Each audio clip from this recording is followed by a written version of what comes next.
ইচ্ছা হয়, যদি আল্লাহ পাক আমাকে ক্ষমতা দিতেন, তৌফিক দিতেন, আমার ইচ্ছা হয় যে রমজান মাসে বাংলাদেশের যত মসজিদ আছে সমস্ত মসজিদে কোরআন শিক্ষা ফ্রি হয়ে যাবে। ভালো উদ্যোগ না? বাংলাদেশে কত মসজিদ আছে? হাজার না লাখ?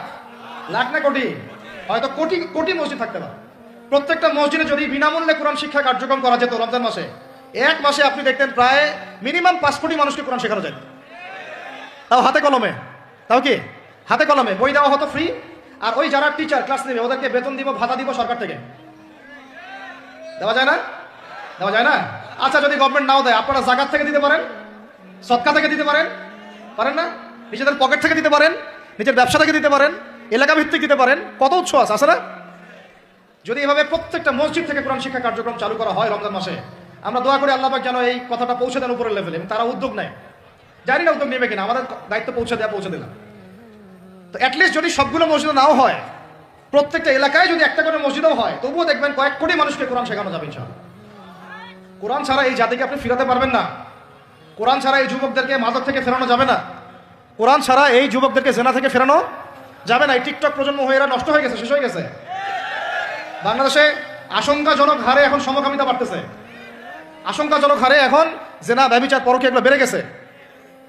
মাদক দ্রব্যের কি ছয়লা, এই যে গুন্ডামি, মাস্তানি, ছিনতাই কারা করতেছে? যারা ইয়াং ছেলে পেলে এরা করতেছে।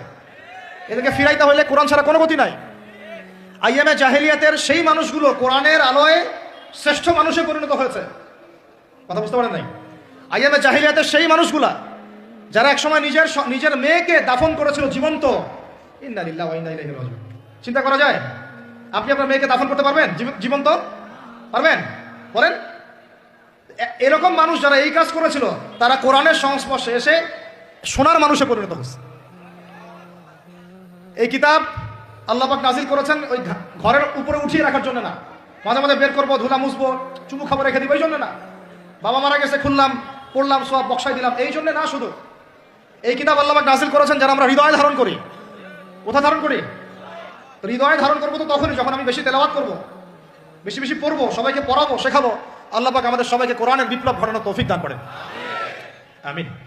তো প্রিয় ভাইরা, 4 নম্বর কাজ, কোরআন শিখবো, পড়বো, শেখাবো, দর্শ দিব। কোরআনের একদম বিপ্লব। রমজান মাসে ইনশাআল্লাহ কোরআনময় রমাদান হবে ইনশাআল্লাহ। রমজান মাসে অন্য কোনো বইও পড়ার দরকার নেই প্রয়োজনে। কোরআন পড়েন, হাদিস পড়েন আর কোরআন পড়েন। কোরআন এবং হাদিস, অন্য কোনো বই, বিষয়ভিত্তিক বই পড়ার দরকার নাই। আর অ্যাটলিস্ট 1 মাস আপনি না পড়েন।